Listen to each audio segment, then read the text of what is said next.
wild cards, the Whuffie Bank.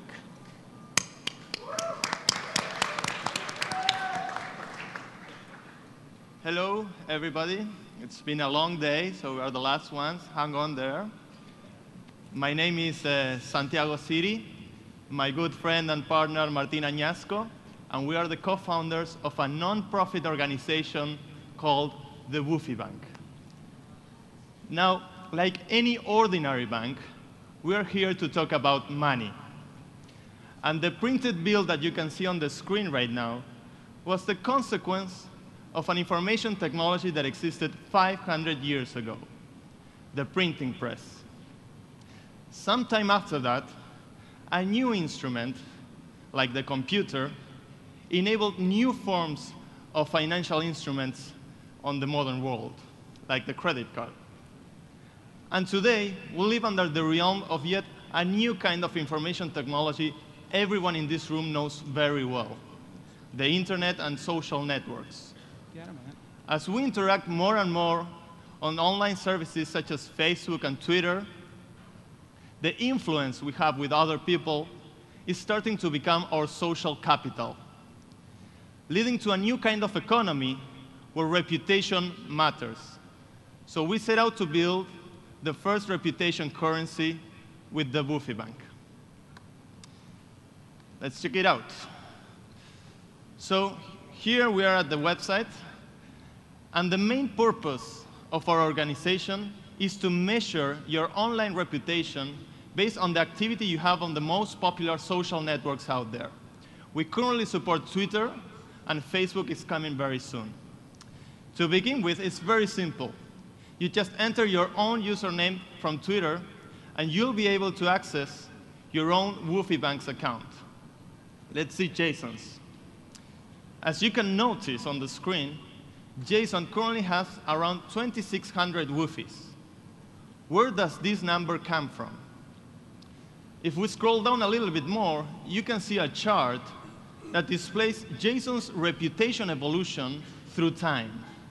It's interesting to notice that the upcoming Techcrunch 50 event really boosted Jason's reputation. If we scroll a little bit down even more, you can see the specific actions that influenced Jason's reputation. For example, the more retweets you get, the higher your reputation will be. That's one of the metrics. On the right, you can see that we are ranking Jason in the position around 2,000 of almost 4 million users detected by the Whuffie Bank's algorithm. The interesting thing about rankings is that it enables us to easily identify experts on specific topics, specific interests, and in specific locations. So I can filter the rankings, the Reputation 500 ranking, by clicking, for example, on a country, and I can see the top UK users of the Whuffie Bank, the wealthiest users of the Whuffie Bank. So what happens when I open a Whuffie Bank account? It's very straightforward. You can create your account using your Twitter credentials, and you're ready to go. And you will start earning a Whuffie salary that you can use to spend and use in exchanges over the most relevant, over the most popular social networks out there. Let's see an example. We can go to Michael's Whuffie Bank's account, and you will see that we have two big buttons over there. One that says Hire, and another one that says Give Whuffie. If I click on the Hire button, I can make a proposal to Michael where I can pay him, for example, 100 Whuffies for him to write my biography. And Michael will receive this request based on the specific filters he can set to receive requests for Whuffie, and he can either accept or ignore this request. Or put more simply, I can just give him Whuffie and make that exchange through the website. The nice thing about this is that these kinds of interactions don't necessarily have to happen within Whuffie Bank's website. They can also happen on the social networks we support. You can go to Twitter and use our specific hashtag, WHF, and the amount of Whuffie, and our algorithm will detect that exchange of Whuffie happening outside the website. We are also developing an API to enable third-party users, third-party developers, create their own Whuffie bank applications. We want to make use of the Whuffie economy to spread all over the web. So as a non-profit organization, the main asset we have is our algorithm. Let me tell you some things about it. First, it detects public endorsements. In Twitter, that means the amount of retweets you get. And on Facebook, it means the number of times a Facebook post gets liked. It also measures your degree of influence over other people. If you are a person that is constantly retweeting other people, your influence will spread over all those other people. And it's very different if you are a person that only every once in a while retweet or endorse someone on a social network. Also, it considers the existing reputation of each member. It's not the same to get an endorsement from the President of the United States than to get an endorsement of an average user. And finally, it also analyzes the content of messages. For example, a retweet with a link means that what's important is the link itself and not the person. On the other hand, a retweet without a link, it's probably what the person said that is really important. So as an organization that is not for profit, we want to go beyond the website.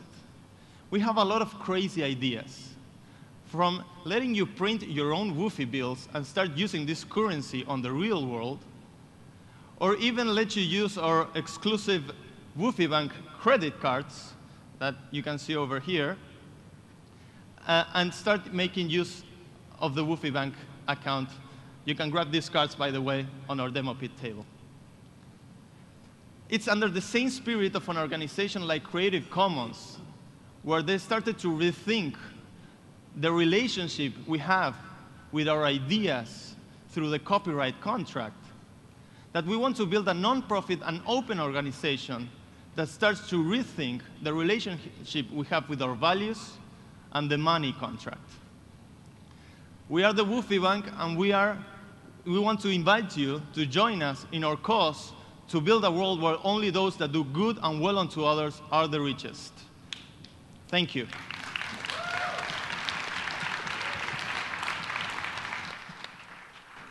Okay, I'd like to start by asking the panelists if they understood what they just saw. Honestly, is anybody confused at all? No, it was clear. Okay, because it took me once or twice to watch the presentation to get it. Thoughts on the Whuffie currency, reputation currency? So I think the person who coined the term Whuffie was Cory Doctorow in his book. And I had an interesting conversation with him when I read the book. I said, the problem with these kinds of currencies is you actually generally need some kind of banking system to kind of regulate them. So how does this work in your book? And he said, as a science fiction author, I get to say that there is this unique neurological thing that you can only, like you can't infinitely print currency, and that's the way it works. Which I thought was a good answer for an author, a little bit more difficult for a website. So a lot of cool things. I mean, love reputation systems, love, I think a nonprofit trying to go across the web is interesting. I think conceptually it's going to be extraordinarily difficult. I think that reputation usually isn't like for example, you could say, well, one reputation is, and there was a funny app, Google Fight or something, where it's like, how many web pages are you mentioned in? It's like, oh, well, I mentioned a lot of web pages.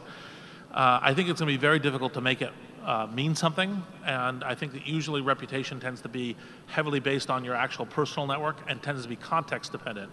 So, for example, I think I have people I know who I think are very good product people about the internet whose political views mean nothing to me, right? As an example, and so.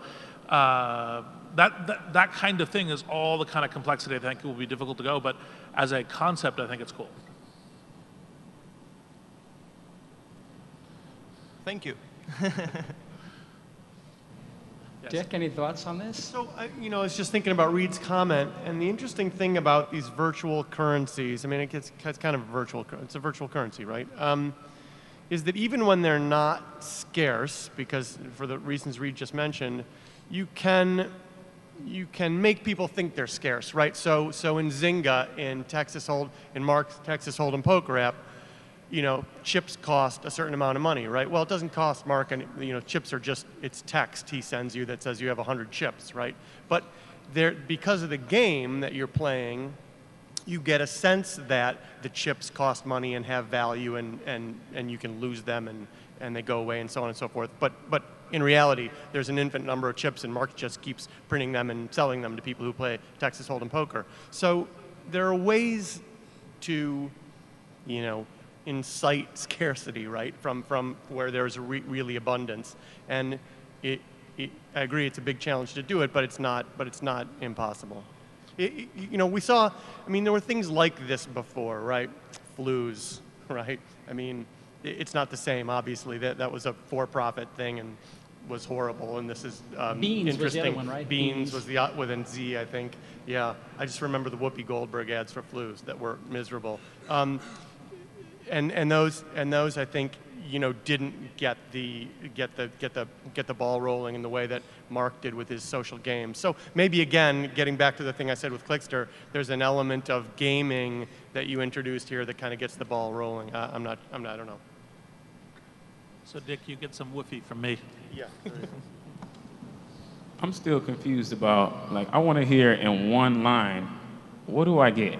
If I get the money or I get the credit card, what do I get? It seems like you kind of got to do a lot of work for them to rate your reputation. And then also it seems like it'll kind of direct people to other social networks. Say, for instance, if I'm some young kid and I want to get a higher reputation, I go do a whole bunch of retweets.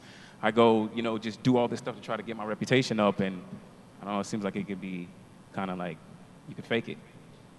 Yeah, we try to have some ways to try to detect people who are trying to exploit the system by making fake accounts or retweeting and that sort of stuff. We look into the historical background of each person that is we're measuring his or her reputation in order to guarantee that we don't get a big inflation of the currency. We don't get to spread over the currency all over all the users.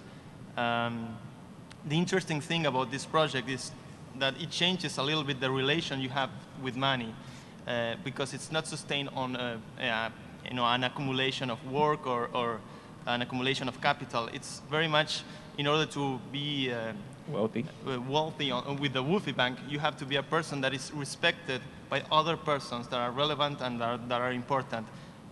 When we do the rankings, it's interesting to notice that many celebrities still get in the top positions because obviously they're very famous and they get a lot of people who respect what they work or what they do and so on. But it changes a little bit the greed factor we all have with money. And that's we believe it's an exciting idea, and it's something that is possible on this age of social networks where reputation is clearly something that is very valuable on Facebook, Twitter, and these services. Mike, doesn't Facebook have a sort of unspoken currency going on, already? Who's a good person in the system, who has influence. You just have never sort of turned that on. If you could turn on this reputation system at any point in time and give people Whoofies or Facebookies, I think the devil is really in the details in terms of what Reed was talking about. It really depends on context. I could say, yes, this is the person that has the most comments and likes and posts, but what does that actually say about that person? It says they post interesting things, right? It doesn't necessarily mean they are the world expert in X or Y. So I think that's the real challenge with this is, what would Obama's Whuffie score be, right? He doesn't tweet very often, so it'd be probably pretty low. It's a challenge of measuring the right things in order to get the right result and then mapping it to the right context. So. One thing I would like to note about this project is that the purpose of making a non-profit organization is a guarantee that the algorithm is going to be independent of the major commercial platforms that are out there, like Facebook, Twitter, or any social network. Being a non-profit guarantees the transparency and the independency of the algorithm, and we believe that's important. So it can be a currency that gets adopted over the web, and it's platform independent, and it's something that is from the bottom up. It's from the people that want to believe in this idea of a reputation-based currency. and not be perceived as a commercial approach where we're just trying to sell discount cards or something like that. It's really truly believing on the reputation-based currency idea. Let's thank the Whuffie Bank for Thank a you. interesting idea. Now, Mike, we have Are two companies from the demo pit, yeah?